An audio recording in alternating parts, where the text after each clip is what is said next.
मी आहे फिरस.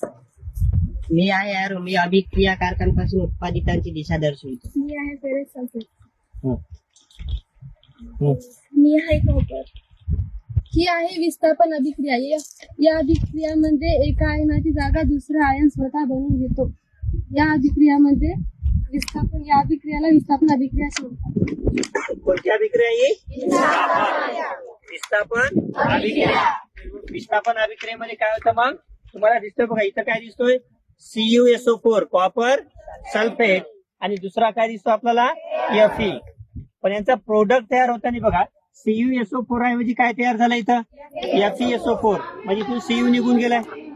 ज्या अभिक्रियेमध्ये Cu निघून गेलाय आणि त्याची जागा जास्त कोणी घेतली? क्रियाशील अणू Fe ने हा निघून गेला. कमी क्रियाशील अणूची स्वतः आयन्स म्हणून जागा घेतो. अशा अभिक्रियांना विस्थापन अभिक्रिया असे म्हणतात. अभिक्रियेमध्ये मग आता कोणता आयन्स कोणाची